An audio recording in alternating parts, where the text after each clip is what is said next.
তো যারা আমাদের প্রতি বছর এই বিলের আপা ঠেকায় তো তারা এবারও ঠেকাইছে, কিন্তু আগের বারের থেকে তুলনামূলক মাছ এবার একটু কম দেখতে পারতেছেন। আসসালামু আলাইকুম। তো আজকের শীতের সকালটা একটু ভিন্নভাবে কাটতেছে। তো দেখতে পারতেছেন ঘুম থেকে উঠে খাওয়া দাওয়া করে চলে আসছি আমাদের গ্রামের পাশের গ্রামে।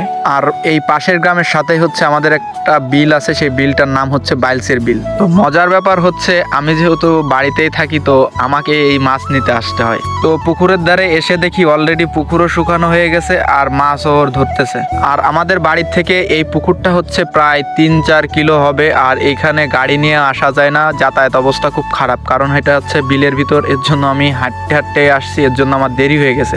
এসে দেখি পুরো পানি শুকাই গেছে আর মাছও কিছু ধরা হয়ে গেছে। আর যেহেতু এগুলো বিলে মাছ তো এর কথা আর আপনাদের বলবো না, কারণ এর স্বাদ অতুলনীয় আর খাইতে তো মজাই আলাদা। আর এই মজার জিনিস খাইতে হলে আমাকে কষ্ট করতে হবে, এর জন্য আমি চলে আসছি অনেক দূর থেকে। তো আমি আমার অবুঝ বালক চেহারাটা আপনাদের একটু রিভিউ দিলাম।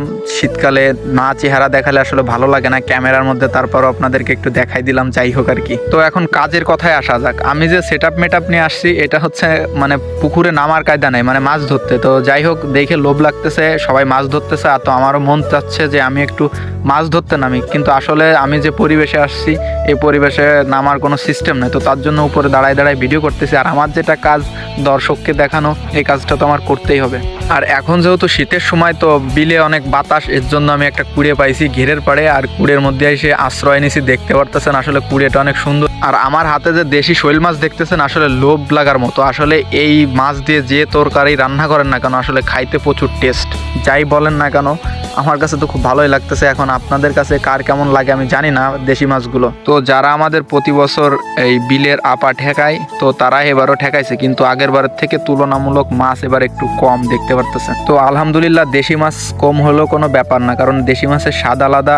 আল্লাহ যেটা দিছে এটাই শুকরিয়া, কারণ বিলের মাছ এটা হলেও বা কি না হলেও বা কি, যদি চাষের মাছ হতো তাহলে একটা কথা ছিল। আর যেহেতু দেশি মাছ কম হইতেই পারে স্বাভাবিক। আর চারি সাইডে এখন যেহেতু ঘের কেটে দিছে এর জন্য হচ্ছে মাছগুলো তুলনামূলক একটু কম হচ্ছে, কারণ এই মাছগুলো বিলের চারিদিক থেকে আসতো, কিন্তু এখন আর সেই মাছগুলো আসতে পারে না। আর সত্যি কথা বলতে মাছ ধরা এক ধরনের নেশা, আর এই নেশাটা যার মধ্যে আছে সে দেখলে এরকম মাছ সে দাঁড়ায় থাকতে পারবে না। কিন্তু আমার খুব মন চাচ্ছে যে আমি একটু নামি, কিন্তু আসলে নামার কোনো পরিস্থিতি নাই। যদি আমার বাড়ি কাছে হতো সত্যি আমি এই মাছগুলো ধরতে নামতাম।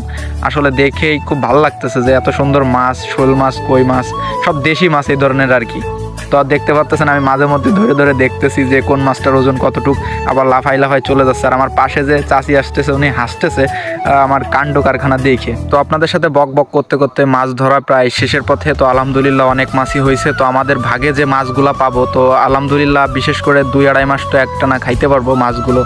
তো সবাই ভালো থাকবেন, সুস্থ থাকবেন, আর নেক্সট ভিডিও দেখার জন্য আমন্ত্রণ রইল।